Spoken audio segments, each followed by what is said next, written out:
Hello kids. Rita सरकार के कहानी श्रृंखला का अगला पड़ाव अर्थात आज की प्रस्तुति का शीर्षक दिशाहीन पथिक है। यहाँ पारिवारिक उत्तरदायित्व एवं कर्तव्यों का मिला जुला प्रभाव प्रस्तुत किया गया है। कहानी इस प्रकार प्रारंभ होती है। मेज पर पड़े माँ के पत्र को रमन देख रहा था। आज शाम की ट्रेन से माँ आ रही है। माँ ने रमन को स्टेशन पर मिलने के लिए लिखा है ताकि घर तक पहुंचने में उन्हें असुविधा न हो। माँ पहली बार कलकत्ता आ रही है। अपने पति के घर को छोड़कर वह कभी बाहर नहीं गई। इस बार पुत्र स्नेह में बंधकर 5 दिनों के लिए कलकत्ता आ रही है। रमन सोच रहा है, फरीदपुर जिला के दास जंगल गांव से इतनी दूर कलकत्ता माँ किसके साथ आ रही है? शायद जयश्री के साथ। नहीं, अब तक उसकी शादी हो चुकी होगी। वो कहीं दूसरी जगह चली गई होगी। जिस दिन पहली बार घर से निकलकर रमन विदेश जाने के लिए रवाना होता है, उसी दिन वह अपनी माँ को एक पत्र लिखकर बता दिया था कि पिताजी ने अपने दोस्त की कन्या जयश्री के साथ मेरा विवाह तय किया था। मैं उसे नहीं मान सकता। अतः आप लोग मुझे क्षमा करें, गलत न समझें। विदेश में रहते समय ही उसे पत्र द्वारा पता चल चुका था कि पिताजी ने उसे अपने पुत्र मानने से इनकार कर दिया तथा अपनी संपत्ति से उसे वंचित कर दिया है। उसके स्थान पर जयश्री को उन्होंने अपनी कन्या के रूप में ग्रहण कर लिया है। उसकी शादी की व्यवस्था भी वही करेंगे। इस पत्र को पढ़ने के बाद भी रमन के मन में शांति थी, क्योंकि अपनी इच्छा के विरुद्ध जयश्री के साथ उसे विवाह करना नहीं पड़ा। मात्र 2 माह पहले रमन कलकत्ता लौटा। इस बीच माँ के कई पत्र मिले। माँ ने उसे गांव बुलाया, लेकिन जाने की सोचकर भी वह समय नहीं निकाल पा रहा। कलकत्ते में मिस्टर सरकार, उनकी भांजी कमला दत्त और भी कई आकर्षण हैं। विदेश में रहने का संपूर्ण खर्च मिस्टर सरकार ने उठाया था। इस कारण सब लोग यह जानते हैं कि बहुत जल्द कमला मिसेस चौधरी बनने जा रही है। कमला के साथ जयश्री की तुलना? रमन मन ही मन हंसने लगा। अचानक तूफान की गति से कमला कमरे में प्रवेश करती। समाज में ख्याति, पढ़ी लिखी, नृत्य तथा गायन में पारंगत, खेल कूद हर चीज में अव्वल, ऐसी पत्नी को पाना सबकी ख्वाहिश होती है। कमला की मामी रमन के घर आकर कहती है, कल कमला का जन्मदिन है, अतः आप मेरे साथ बाजार चले। शायद अभी ट्रेन से माँ पहुँच ही रही होगी। रमन कहता है, मामी आज रहने दीजिए, कल सुबह सुबह बाजार जाकर कुछ खरीद लेंगे। मामी नाराज़ हो जाती है, कहने लगती, कल सुबह नहीं, यदि चलना है तो अभी चलो, कल कितने काम हैं, समय नहीं मिलेगा। रमन फिर कहता, लेकिन आज शाम की गाड़ी से मेरी माँ आ रही है। मामी कहती, शायद तुम्हारी माता जी आ भी रही है या नहीं।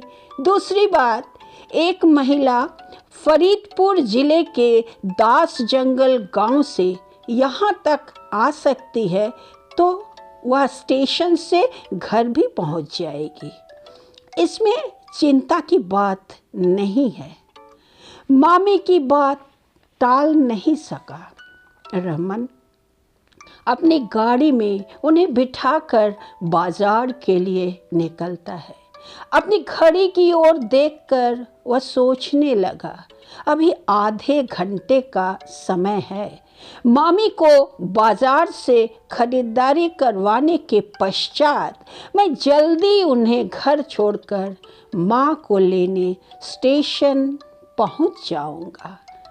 लेकिन कई दुकानों में घूमते घूमते रात के 8 बज गए। रमन ने कहा, मामी ट्रेन स्टेशन पर पहुँचे आधा घंटा व्यतीत हो चुका है, शायद मेरी माँ इसी ट्रेन से आई हो।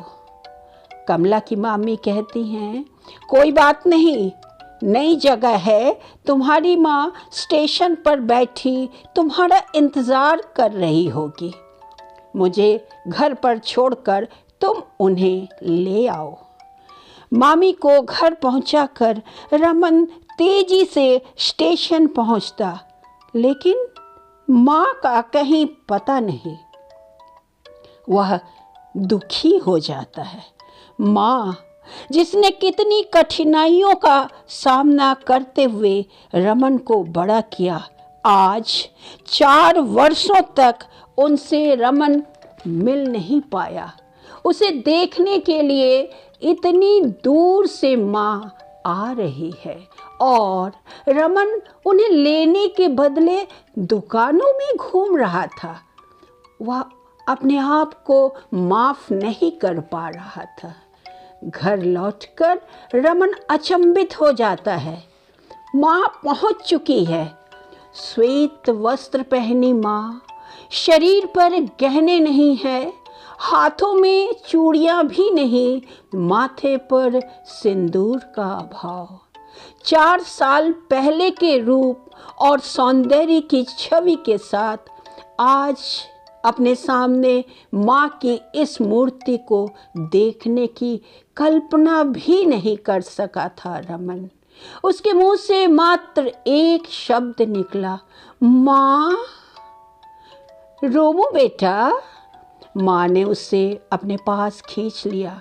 रमन बच्चों की तरह फूट फूट कर रोने लगा।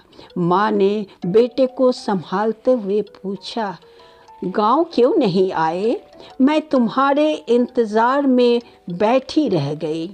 रोते रोते रमन ने कहा, पिताजी ने मुझे त्याग दिया और गांव जाने से मना किया था। अब कैसे मैं वहां जाता? माँ कहती, लेकिन बेटा, मरते समय तुम्हारे पिता ने मुझे आदेश दिया था कि तुम्हें पुनः अपना अधिकार वापस लौटा दिया जाए। मैं तुम्हें लेने आई हूँ। रोमू बेटे, तुम्हारा गांव तुम्हें बुला रहा है, तुम चलोगे ना मेरे साथ? रमन कहता, हाँ माँ, मैं चलूँगा, तुम्हारे आदेश का मैं अवश्य पालन करूँगा। माँ ऐसी होती है, धैर्य, त्याग और क्षमा की मूर्ति। कमला की मामी और मेरी माँ के बीच कितना अंतर है। मेरी माँ सूर्य की तरह प्रकाशमान, जिन्हें देखकर लोगों का सर श्रद्धा से झुक जाता है। और कमला की मामी आज अपने पिता की याद आ रही है। हमेशा अपने कर्तव्यों का पालन, हिंदू मुसलमान सबको अपने भाई की तरह गले लगाना, लोगों को कठिनाई में भी जी जान से मदद करना। उनकी बातों को याद करते हुए रमन सोचता है, मैं भी अपने जीवन में उनके आदर्शों का पालन अवश्य करूँगा। सुबह होते ही कमला अपनी मामी तथा मिस्टर सरकार के साथ रमन के घर आती है। मिस्टर सरकार, रमन, क्या तुम अपने गांव लौटना चाहते हो? नहीं नहीं, ऐसा मत करो। वहाँ गांव में तुम्हारी पढ़ाई का कौन सा सदुपयोग करोगे? अभी कुछ दिन पहले ही तुमने हाई कोर्ट में काम शुरू किया है। इस समय कलकत्ते से बाहर जाना तुम्हारे लिए ठीक नहीं होगा। आज रमन को अनुभव हुआ कि उसके सामने से पर्दा हट रहा है। इस लड़की कमला में ऐसी कोई खास बात नहीं है जिसके कारण उसने अपने माता पिता को इतना दुख पहुंचाया। रमन ने कहा, मेरी माँ मात्र 3 दिन के लिए मेरे पास आई है। मैं उन्हें गांव पहुंचाने जाऊंगा। कमला की मामी ने फौरन उत्तर दिया, तुम्हारी माँ यहाँ तक अकेले आ सकती है, फिर उन्हें पहुँचाने के लिए शायद तुम्हें वहाँ जाने की आवश्यकता नहीं है। रमन क्रोधित हो उठता है, मेरी माँ अकेली यहाँ तक आई है, लेकिन वो आप लोगों की तरह पढ़ी लिखी नहीं है, पहली बार अपने घर से बाहर निकली है। अतः मैं अपना कर्तव्य समझता हूँ कि उन्हें गांव पहुँचाऊँ। बात को काटते हुए मिस्टर सरकार कहते हैं, बेकार बहस करने से क्या लाभ? जिस नाटक में तुम और कमला अभिनय करने वाले हो, उसका मंचन परसों के बदले रविवार को रख दिया जाए, ताकि रमन अपनी माँ को गांव छोड़कर शनिवार तक वापस लौट सके। मैं तुम्हारी माँ से मिलने तुम्हारे घर आया हूँ।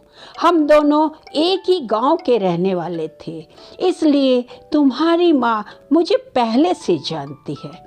साथ ही तुम्हारे साथ मेरी भांजी कमला के विवाह की बात भी उनको बताना आवश्यक है। हम जितने भी आधुनिकता को ग्रहण कर ले, फिर भी बुजुर्गों की अनुमति लेना अनिवार्य है, नहीं तो बाद में उनके मन में दुख होगा कि मेरे बेटे की शादी के विषय में मुझे ही नहीं बताया गया। इस बीच एक मोटर गाड़ी रमन के गेट के अंदर प्रवेश करती है। रमन की माँ गंगा स्नान करने गई थी। उनके साथ एक सुंदर कन्या कमरे में प्रवेश करती है। उन दोनों को देखकर मिस्टर सरकार तथा कमला खड़े हो जाते हैं। मिस्टर सरकार की तरफ देखकर माँ कहती, आप अविनाश भैया हैं ना? बहुत दिनों बाद मुलाकात हुई। आपको देखते ही मैं पहचान गई। भैया, मैं जानती हूँ कि मेरे बेटे की पढ़ाई का सारा खर्च आपने ही उठाया। ठीक है, अब रमन गांव जाकर अपनी संपत्ति की देखरेख करेगा और आपका कर्ज चुका देगा। रमन संकोचवश कहता है, लेकिन माँ। मिस्टर सरकार रमन से कहते हैं, ठीक है रमन, तुम्हारी माँ बहुत दिनों बाद मिल रही हैं, उन्हें अपनी बात कहने का मौका दो। हाँ सुरमा, तुमने जो कुछ कहा मैं समझ गया, परंतु ये लड़की कौन है? इसे नहीं पहचान सका। लड़की के सर पर हाथ फेरते हुए माँ ने कहा, यह लड़की जयश्री है। मैं इसके साथ कलकत्ता आई हूँ। मुझे यहाँ तक छोड़कर जयश्री अपनी मौसी के घर चली गई थी। आपने इसे नहीं पहचाना? आपके दोस्त परेश बाबू की कन्या है। इसने इस वर्ष ऑनर्स के साथ बीए उत्तीर्ण किया है। आपके दोस्त तथा मेरे पति ने मिलकर बचपन में ही रमन और जयश्री का रिश्ता तय कर दिया था। अब यह रमन की होने वाली पत्नी है। कई वर्षों बाद कमला ने रमन को एक पत्र लिखा।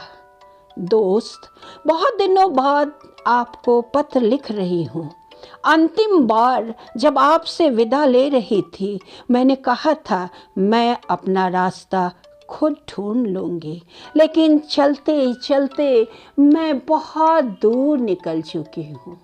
यहाँ से वापस लौटना नामुमकिन है, लेकिन अब तक मुझे अपनी मंजिल नहीं मिल पाई। मैं जयश्री को पहचानती हूँ। हम दोनों साथ साथ पढ़ते थे। जयश्री कक्षा में प्रथम आती थी। पढ़ाई के अतिरिक्त उसका व्यवहार भी बहुत अच्छा था।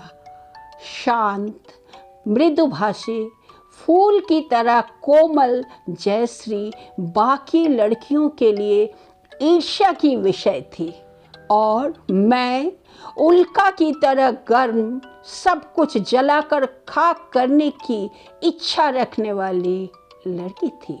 मेरा भी मन उस गांव में लौटना चाहता है जहां स्वच्छ वायु, हरे भरे खेत और भोले भाले लोग रहते हैं। लेकिन अब काफ़ी देर हो चुका है।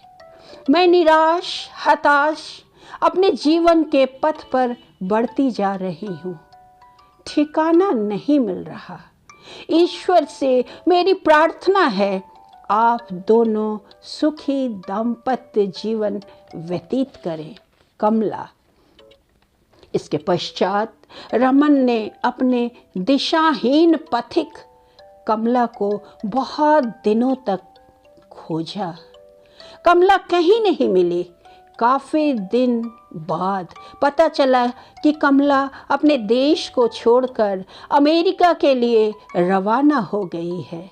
अतीत की यादों को टटोलते समय रमन के आँखों से आंसू बहने लगते हैं।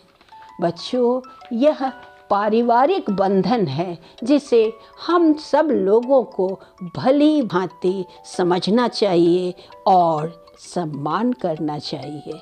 इसी के साथ कहानी अंतिम अध्याय तक पहुंच चुका। धन्यवाद।